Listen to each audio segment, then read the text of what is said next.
One way to solve system of linear equation is by elimination. So I have here 2x minus y is equal to 5 and 3x plus y is equal to 10. So first you need to decide which variable you are going to eliminate. In this case, I want to eliminate y because I can easily cancel them. You can only eliminate if they have the same numerical coefficient but different in sign. So in this case, this is equal to 0. So now, I'm going to add them. So that's 0. So 2x plus 3x, that is equal to 5x. And this is equal to 5 plus 10, that is equal to 15. Then solve for x, dividing both sides by 5. X is equal to 15 divided by 5 is equal to 3. So I have now the value of x, which is 3. Now, next is, I can substitute this value of x, 3, to the first equation here. This is the second equation. So instead of writing x, I'm going to replace that by 3 minus y is equal to 5 because I want to solve for y. So 6 minus y is equal to 5. So negative y is equal to 5. I need to move this to the other side of the equation. This becomes negative. So negative y is equal to 5 minus 6 is equal to negative 1. Dividing both sides by negative 1, y is equal to positive 1. Okay? So now if you want to check, you can substitute x, 3, and y to the given equation.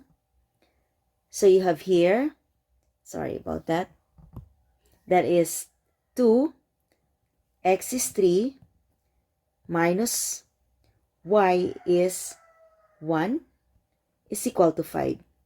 So 6 minus 1 is equal to 5. So 5 is equal to 5. So this is correct. The value of x and y, which is 1. Here, 3 times 3, that is 9. Plus 1, which is the value of y, is equal to 10. Okay? So now, this value of x and y, 3 and 1, is the solution. Which means these two lines will intersect at 3, 1. So this is 1, 2, 3. So this is 1, 2, 3. 3, 1, x is 3, and y is 1. So this is the point of intersection of the two equations. Solving the system of linear equation simply means finding the point of intersection of the two equations. Now, if you want to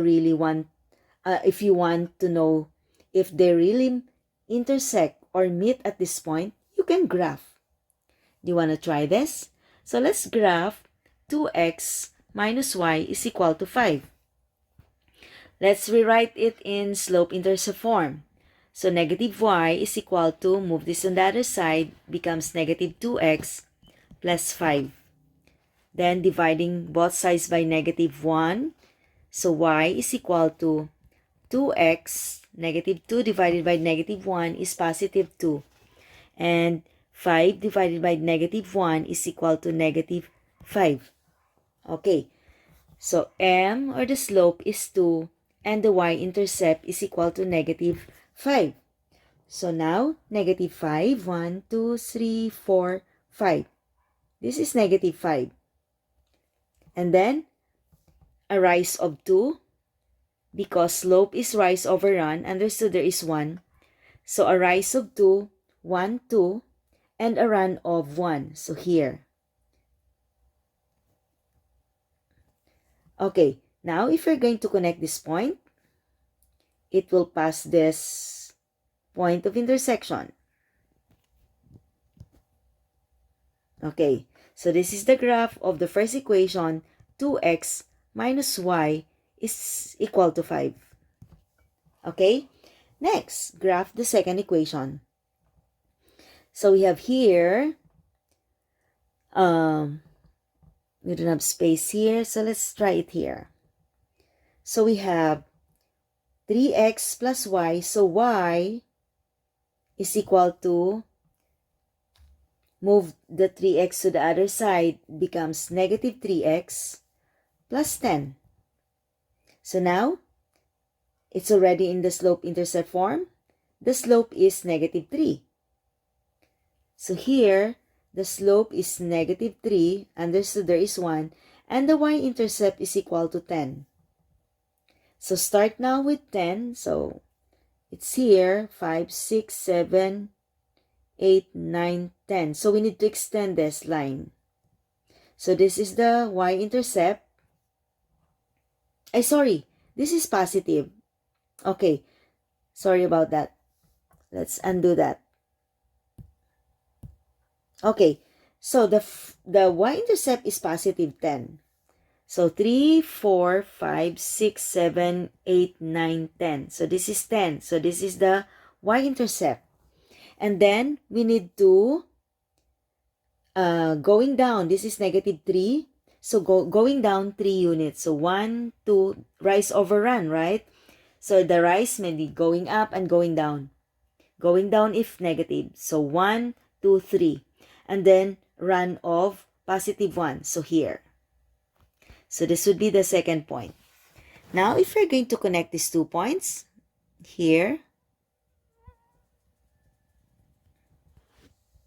Okay.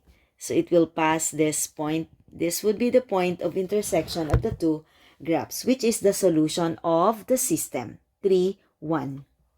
That's it.